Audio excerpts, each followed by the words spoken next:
Good evening and thanks for watching News 3 at 10. I'm Keely Arthur.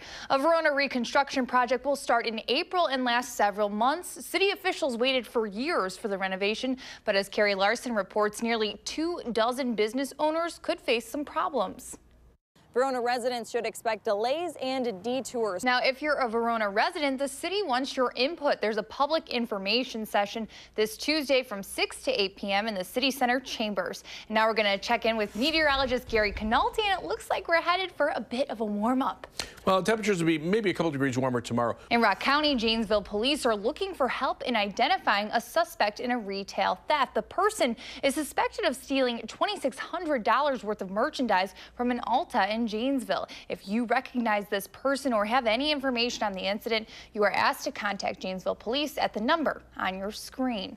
Back here in Madison, a person narrowly missed being hit by a bullet after it came through the wall of their house last night. Police received a call at 7:35 Saturday evening in the 2000 block of Frisch Road. Police found several shell casings at the scene along with a bullet hole in the home.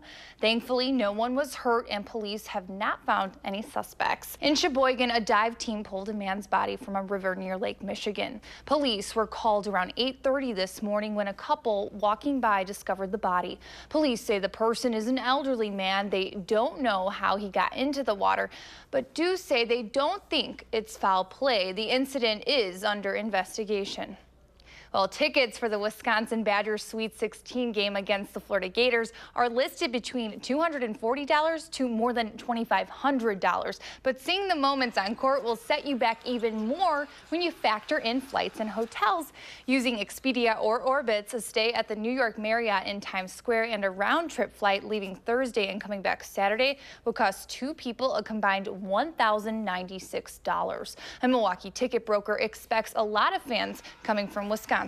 Of the fans that come in from out of state, I would say 50 to 60% or more would be Wisconsin fans. Some tips to listen to: never agree to pay for an NCAA ticket by money order. The best thing to do is go through a reputable dealer or a website to make sure you don't have a bogus ticket.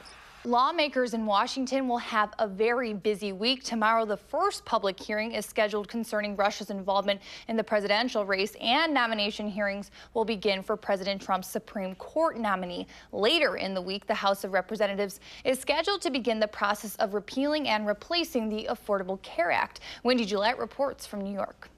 Changes are likely coming to the Republican health care bill. The spring election is coming up on April 4th, and community members are learning more about the candidates. The two candidates for Dane County Circuit Court Judge are Judge Marilyn Townsend, currently a Shorewood Hills municipal judge, and Attorney Jill Karofsky, director of the Office of Crime Victim Services.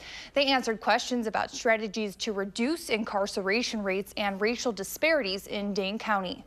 If you are a judge and your only option is to incarcerate someone. The forum also hosted candidates for the Madison Metropolitan School Board, asking those candidates about their vision for the district and how they plan to address the district's academic achievement gap.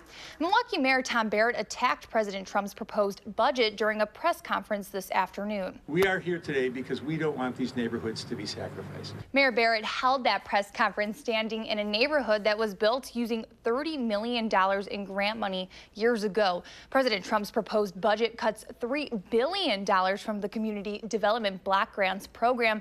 The president says the program is not well targeted to the poorest populations. Two people tried to get into the White House this weekend as President Trump was away. One man tried to hop the fence Saturday afternoon. A police report says William Bryant Rawlinson was yelling incoherently as he was arrested outside the White House borders. The second incident happened just after 11 at a vehicle checkpoint. Sean Patrick Keegan drove a stolen car and told Secret Service officials there was a bomb in the trunk. While officers pulled him out of the car, he told them it was a test. This marks the third incident in 8 days. Jonathan Tran was on the White House grounds for 16 minutes before being caught on March 11th. The idea that somebody could jump the fence of the White House. Unlike this weekend's incidents, President Trump was in the White House on March 11th. Tran was in court this week and said he did it for attention. Still ahead tonight at 10, how one beer maker is turning to an alternative water source to make beer more environmentally friendly.